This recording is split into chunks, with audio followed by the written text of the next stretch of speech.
So when it comes to our culture and scriptures, it's like what do you call in IT terms, in software terms, it's called open source, right?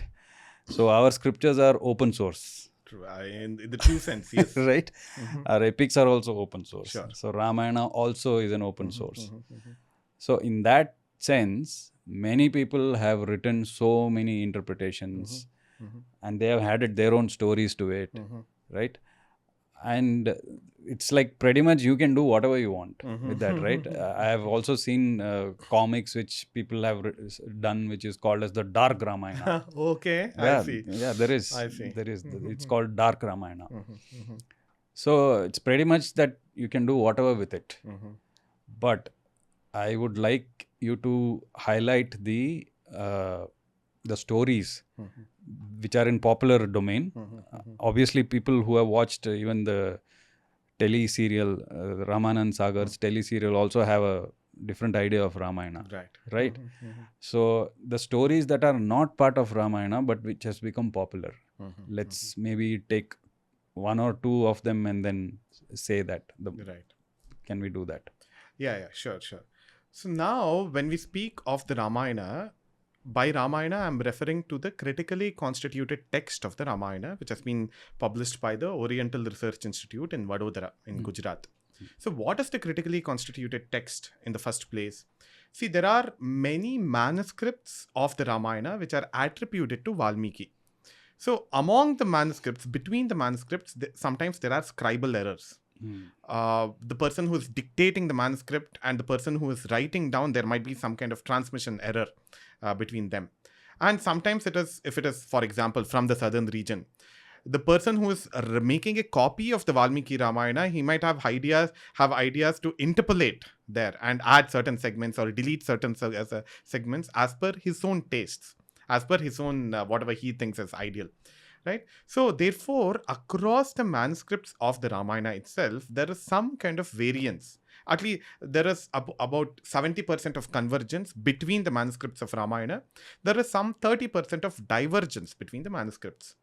What the critical editing process does is that it collates all these manuscripts together, which have been attributed to Vālmīki, and it tries to extract the common factor of all of these. What could have been the common ancestor for all of these manuscripts? What could have been original work of Vālmīki? So that is what the critical editing, that is what it does. In fact, to understand this process better, one will have to look at the first volume of the Mahabharata, where V.S. Suktankar has written the Prologomena, the process by which they arrive at the critically constituted text. Okay. In fact, there is a work by Dr. S.R. Ramaswamy as well, which my friend Hari Ravikumar and myself have translated into English. So there also we discuss what is the process of critical editing and how it is important, etc. So now, in my answer to your question, when I refer to the Ramayana, I'm referring to this critically edited text. So now here in the critically edited text, many of the episodes which are in the popular narrative, say for example, the Lakshmana Rekha, the line that Lakshmana draws when he goes to look for Rama in front of his hermitage, in front of Sita, he draws that line, the Lakshmana Rekha. So that does not occur in the critically constituted text. Similarly, the story of Shabari giving bitten berries to Rama, that does not occur. And things such as Hanuman, who is not offered a chair or a seat by Ravana, when Hanuman, or some other stories say Angada, when they go as messengers or envoys of Rama to Ravana, Ravana ill-treats them. He does not even respect a messenger, a Duta. He does not even offer a seat. So that is when Hanuman or Angada, they make their tail very long and they sit on the top of that huge mountain kind of tail. Right? So these stories do not come in the original. Okay. However, they do add a great value to the story. The Kamban's Ramayana, for example, which is one of the earliest Tamil narratives based on the Ramayana, it says that Ravana was not able to touch Sita when he came to abduct her. And so therefore he chopped off the earth around her, a part of the bhumi around her, and he took that in his Pushpaka Vimana. In fact, you might be surprised to know that when Ravana comes to kidnap or abduct Sita, he does not even come in the Pushpaka Vimana. as per the original Then what is it? Ramayana. He comes in a chariot pulled by donkeys. Wow. Terrestrial chariot pulled by donkeys. Pulled by donkeys. By donkeys, for whatever reason. The Ramayana. This is in the original in Ramayana. the original Ramayana. Wow, that will be Right? a sight to watch. Exactly. Yeah. But why donkeys though? Any reason? Maybe it's reflecting the possibility that in Lanka back then, horses were not they there. were not very familiar with horses. Probably, we can't say with surety. Wow. Or it is kind of indicating the tamasa guna of the Rakshasas. And the donkey is also kind of a more tamasic animal compared to the horse. I mean, all these are symbolic again. Symbolic. One must not think that we are judging animals when we make these statements. Correct, yeah. Right? So, a horse is more dynamic than a donkey. If you keep this basic parameter, then the donkey is a little more tamasic and a horse is more rajasic. And it is more sattvic also, in a sense.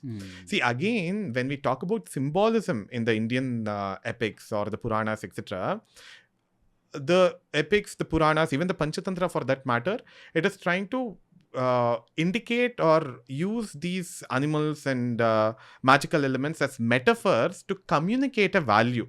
It is not being judgmental about a certain clan of people or class of people or a set of animals or a set of mountains or rivers or whatever. See, for example, in the Panchatantra, a monkey says, Shaktoham Gruharambe, Ashaktoham Gruharambe, Shaktoham Gruhabhanjane. See, the monkey goes and shows off to a bunch of birds. See, the birds struggle so hard to build their nest. Birds don't have hands. They just have to pick twig by twig and then build their nest. But the monkey shows off saying that I'm greater than you. I have got 2 hands like the human beings. Ashaktoham Gruharambe. I cannot build a house like you, but I can destroy it very quickly. I can tear it apart. So when the Panchatantra tells the story, it is not being judgmental about the monkey, or it is not trying to aggrandize the bird. It is trying to speak about this kind of attitude that humans may have. You might feel yourself to be superior because you have got certain attributes or you hold a certain position, etc. For that matter, that hare and the tortoise story. So when children listen to that, they should not develop the impression that a hare is a useless animal and you must not ever be fond or love a rabbit or a hare, and tortoises are the best animals. That's not the idea. It's trying to communicate a value. So, okay, to answer your question, that donkey pulled chariot probably symbolizes this. Probably the tamasa prakriti of the Rakshasa Ravana. Probably. On the same point about Sita not being able to touch her, is a very popular narrative which is there, that if anybody touches Sita, they will burn into ashes. That's what there, and that is the reason why people also say that although Sita was abducted and kept in the garden of Ashokavana, Ravana could not touch her because of this quality. Or I don't know. I mean, if anybody is in that kind of a position, Ravana would have forced himself upon her. Why didn't that happen? Is there a reason for that? It's his ego was hurt, like I said previously, right? Okay. All other women, they had succumbed to his advances, right? It was only Sita. He offers all his 10 crowns at her feet, right? Still, she does not accept his offer. She places a blade of grass between herself and Ravana and says that all these riches are like this blade of grass, as useless or as ephemeral, as insignificant as this blade of grass, and the blade of grass catches fire. So indicating that all your riches will anyway go away. They're only temporary. I'm looking for deeper values in the person. See, eventually Lanka also catches fire, quite literally. So this blade of grass catching fire kind of translates into something bigger later on also. Okay. So it's almost like Ravana being Ravana's ego being hurt, his pride being hurt by Sita. So that is why he wanted her to submit herself to him. Honor. See, that is a bigger victory, of Yeah. course, for Ravana. Okay. This is just a physical victory. Great. If Ravana had tried to rape her, Okay. that would have been a bigger victory if Sita had herself submitted to Ravana. Okay. So probably that was what was in its mind. So in the original Ramayana, then how does he abduct her? Does he? Yeah. Let me come back to these a few interpolations of the Ramayana. I would say that these interpolations, which are done by the vernacular poets, the regional poets of India, they have, in a sense, added value to the vision of Vālmīki. See, how much of creative freedom can we take with respect to these epics? Let me give a couple of other examples. All of us make Ganesha. So the Ganesha festival is just around the corner. Some of us make Ganesha with 2 hands. Some of them make with 4 hands. Some of them make an Olympic Ganesha. Some of them make a selfie Ganesha. But that attribute of Ganesha should still be there. You can't make him a female one, or you can't make him like a linga and ask us to believe that that is Ganesha. So that inherent feature, that basic quality should still remain. Similarly, with respect to a dosa. So how much of manipulation can you do with dosa? You can add some masala dosa, you can make onion dosa, etc. But there are pizza dosas today. It's neither a pizza nor a dosa. The entire quality is lost. The entire taste is lost. The entire nutrient value which the dosa could have added to your life, that is lost. So the distortion, or rather the interpolation, should be such that the nature or the vision of the original poet is still retained. And the value that he is trying to communicate through his epic, that should still be retained. So if you understand the heart of the poet and then do interpolations, then still it'll go well with the bigger consciousness of the people, with the community consciousness of people. See, here this Lakshmana Rekha, for instance, although it does not come in the original, it's a very great value addition because, like I've been saying in the previous episode as well, Ravana, there was nothing which Ravana had not been able to capture or not been able to achieve. But just this one line drawn by Lakshmana is not able to cross over. Just imagine the breaking down of ego that might have happened to him, the breaking down of pride that might have happened to him. And also it is indicative of the fact that a line drawn by an honest, dharmic person who has that bhratru prema, that love for the older brother, that can ward away all different kinds of evils. The vilest person in the world cannot cross it over. So that's a very beautiful metaphor, right? Whether Lakshmana drew that or not, it is trying to communicate a value. That's more important for us. And similarly, the Ramayana, of course, says that Ravana kidnapped Sita, abducted Sita by pulling her hair and putting her on his shoulder and then mounting the chariot, and he rides away on the chariot. That is what the Ramayana says. But Kamban and the other poets, they have improvised upon that story. They have tried to emphasize on the Pativratya, the chastity of Sita. Because of her chastity, no evil person could even think of coming close to her. And that chopping off of that Mother Earth is indicative of the fact that the Prakriti, who is after Sita after all, she is the daughter of Bhumata, of Prithvi Devi. She cannot be disconnected from the Prithvi Tattva. That's one thing. And while creatures can never spoil Prakriti will maintain its nature at all times. Yeah. So the world will come back to its order at one point or the other. So some of these metaphors very beautifully come out. So, and then with respect to Shabari as well, in the original, Shabari offers fruits and berries and flowers, etc. to Rama. But these popular narratives say that she, because she was very old and she was blind and she was weak, etc., she wanted to offer the best to Rama. That is what she always wanted to do. Because she was blind and weak, she could not check if the berries were ripened or not. So she used to taste it. She could not visually check, she used to taste it. So that shows the honest devotion of Shabari, right? And the innocence of Shabari. In the Bhagavad Gita, Bhagavan Shri Krishna says, Patram pushpam palam toyam yome bhaktya prayachati tadaham bhakti pahrutam ashnami prayatatmanah. So any one leaf or flower or fruit that you offer with true devotion, that will satisfy me. So that is what we see here in the case of Rama as well. And that is what we see in the case of Krishna. When Sudama comes, one handful, fistful of avalaki, puffed rice, that was sufficient to manifest into numerous fold, infinite fold.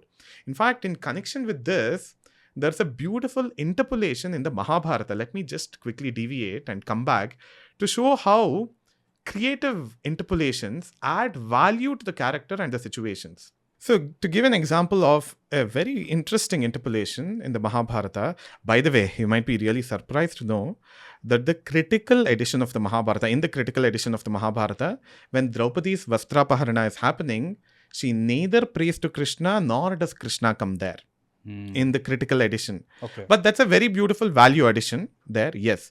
Krishna coming and her true submission to Krishna, that's a very beautiful value addition. The Karnataka, in Karnataka, we have Kumara Vyasa who has brought in that story. And throughout India, many regional retellings of the Mahabharata have got Krishna coming in there. That's a very beautiful thing. It concurs with the nature of Draupadi and the character of Krishna, etc. But in addition to this, there is one other story which we come across in certain versions of the Mahabharata. So it is said that when Yudhishthira was performing the Rajasuya Yaga, or rather when he was about to perform, Krishna comes with his Mahishis, his 8 wives, and his sister Subhadra, etc. to attend it. So there he comes and he wants to test the devotion or the love, the true love that his wives have towards him. He wanted to show what true love is. His wives have kind of been demanding from Krishna. What can they get out of him? That is what they have been looking for. And they have never worried about, or they have never bothered themselves about what they can offer to Krishna. That is what we see in the various Puranas as well. So in this interpolation on the Mahabharata, it is said that there are two versions here as well. So Krishna wanted to show this true love to his wives. So while chopping vegetables in the Rajasuya Yaga, he pretends as though he has chopped off his own finger, or he has hurt his finger. He has wounded his finger. And he starts calling out for help, and all these Ashtamahishis, they are clad in their very beautiful clothes. They don't know what to do, and they are looking here and there. But Draupadi, who is the Patta Mahishi, who is the royal queen, without a second thought, she tears up her own sari and she bandages the wound on Krishna's finger. So that is true sneha, that is true love which Draupadi had towards Krishna. The grand sari she was wearing, she does not care about her own physical looks. Krishna should not be in pain. Bhagavan Shri Krishna should not be in pain.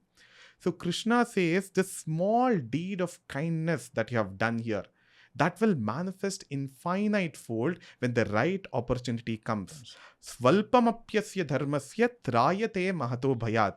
Even little deeds of kindness at the right point in time can safeguard you, can rescue you from very grave dangers when you are subject to. Right? So this little bandage, this little sari that you have given me now, later on, when Draupadi's Vastrapaharana happens, Krishna gives that infinite sari. Quite literally infinite fold it reflects. Yeah. So these kinds of interpolations go well with the vision of the original author. And they go well with the characters and the situations. So these kinds of improvisations are certainly welcome in the Indian tradition, and that goes well with the consciousness, the community consciousness as well. See, the Ramayana does not even say that Shurpanaka came in the disguise of a beautiful woman to entice Rama. She came in her Rakshasi form, in her original form as Rakshasi. But this coming in the disguise of Maya Shurpanaka, that beautiful lady, kind of adds to the vile nature of Shurpanaka. Right? So you don't want to even reveal your true nature when you're proposing to another person. That is what it shows. You want to show only the good side of your personality, or you want to show the fake side of your personality. That is what Shurpanaka coming in the disguise of a beautiful woman, that is what it shows. Right? If you're not even honest with the person whom you may want to marry, then how is that relationship going to exist? How is it going to continue? Right? And also in the case of Shurpanaka, it was not even true love, that it was just some materialistic lust. Yeah. Some woke kind of characteristics there. See, in your Instagram and in your Facebook, I mean, not you, in general, you want to put the best aspect of your life. Yeah. Right? So in Instagram or Facebook or whatever it is, there is only like button. There is no dislike button. So you only want to gain appreciation from the world. Yeah. And it's only a fake personality that you are putting up. Right. So Shurpanaka coming up with a fake personality, being very lustful, kind of aligns with her character. What Vālmīki had as a vision for her character, it aligns with that. And hers is not true deep love, because one moment she's in love with Rama, and when Rama says that he's already married to Sita and he asks her to go to Lakshmana, she's immediately ready to shift to Lakshmana. Absolutely no conviction or commitment in love. So yeah, this part is there in the Vālmīki Ramayana. She's switching around there, etc. So that was a test of true love that Rama subject her to. And now see, when she is disappointed, she wants to take revenge on Rama for disappointing her. So therefore she advises or entices her brother Ravana to abduct Sita. So the sister wants to marry the husband and the brother wants to marry the wife. So Shurpanaka wants to marry Rama and Ravana wants to marry Sita. Yeah. Yeah. So yeah, I mean, these kind of stories definitely, like you said, add value to the original. But are there examples of? I mean, I'm sure there are examples of, like you said, dosa, pizza, dosa, whatever, right? Because there is a lot of freedom, the people do take it to the extreme. Do you have any examples of that also? So there is a speed limit to which you can drive on the road, or else it's dangerous for your own life. Yeah. Right? So there are too many examples of distortions. Right? So anything that we do in life should come within the dharmic framework. All our creative liberties should adhere to a bigger auchitya, appropriateness. So the very purpose of writing this essential Ramayana is because today there is too much of information available online in terms of written material or in terms of videos or podcasts or whatever. There's so much of material available that it is difficult for people to see what is right and what is wrong. What is credible and what is not credible. See, this problem of authenticity did not exist, say, about 100 years back. Because publishing a book or publishing a video or getting yourself heard by the world was not so easy at all. Yeah. So this technology has eased our life through the internet and all that. We have become a global village and we have all gotten connected, etc. It's a great advantage. But the disadvantage is that noise is also getting propagated in an equally amplified manner, with greater amplification, I should say. So this essential Ramayana or the essential Mahabharata, etc., the essential Sanatana Dharma, which is another work that you have seen by Dr. R. Ganesh and Hari Ravi Kumar. So all these are meant to provide credible information about what the original says. So it is the bounden duty of every Indian or every Bharatiya or anybody who truly wants to understand the epics to go through the original. If the original language is not accessible to you, at least read a reliable translation in your mother tongues. Because your mother tongue of an Indian, for example, the Hindi, Kannada, Telugu, Tamil or Malayalam, that's closer to the Sanskrita Bhasha. Closer to the original language of the epic. So at least go through that. If that is also not possible, refer to a reliable English translation.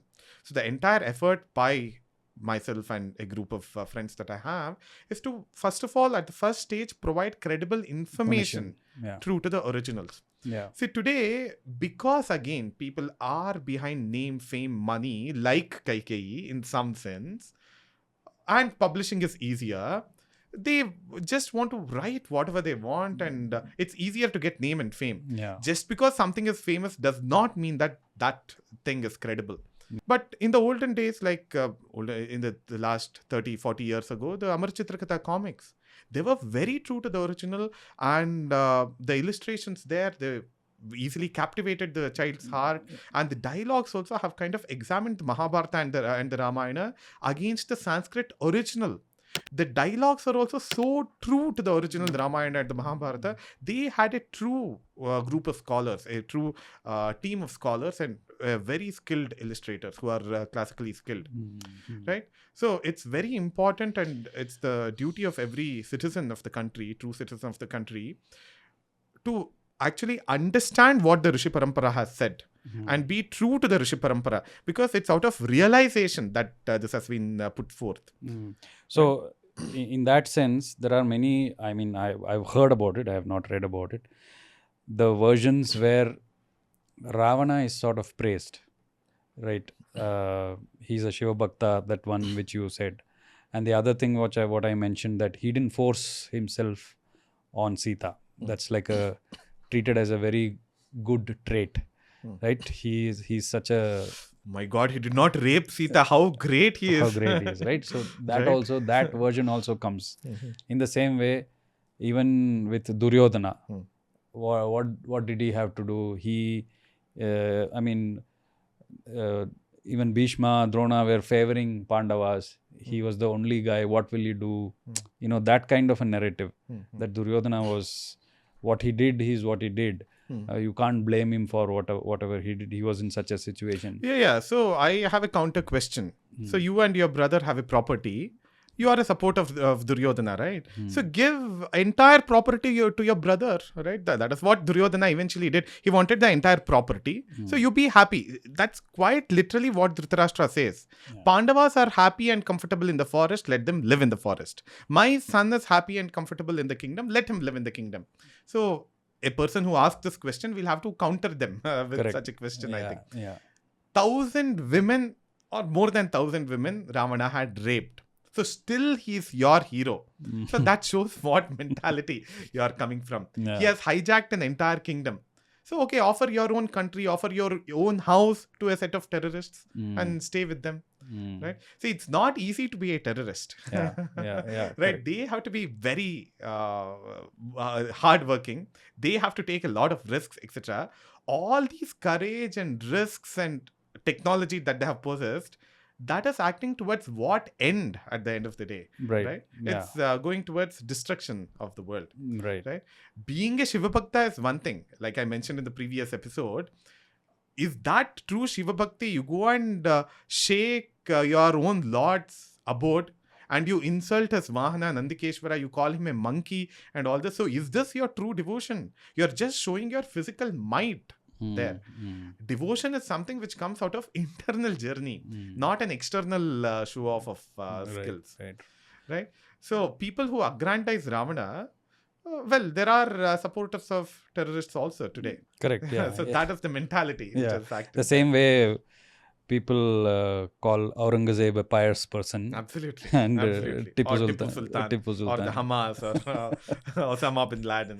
Whatever. Same. I think the same topic of wokeism is coming here. Absolutely. Yeah. Right? So you don't have the bigger perspective at all. The Samashti Hita, what is globally good? What is good for the entire world? Or If you start thinking only in terms of the oppressed and the oppression and see even the traffic signal as the oppressor, right? You can't help it. See, grammar of a language is oppressive apparently. So you're not supposed to teach grammar and children can speak whatever they want. Okay, this is new. This is old. Old. This is at least 40 years old. Okay. So in Kannada, there is this revolution. Kannada grammar is oppressive. Wow. So let each one speak whatever they want. Okay. So I'll speak certain English, you speak certain other English. So there is no communication at all. See, grammar gives a common ground for us to communicate if we adhere to that. If everybody wants to have their own individual language, there can be no communication at all. Wow. Right? Wow. So grammar is the dharma of the language. Traffic signals are dharma of living and let living. Right. People, right? Yeah. Okay. So this is good. So we found so many stories which are not original in the Vālmīki Ramayana, but later on additions which are also beautiful additions. Right. But obviously the message is also that you have to be careful on not making a dosa pizza or a pizza dosa. That's what we should be careful about. Right. So thank you so much. You threw light on this. Let's move on to the next one from here on. Thank you so much. Thanks a lot.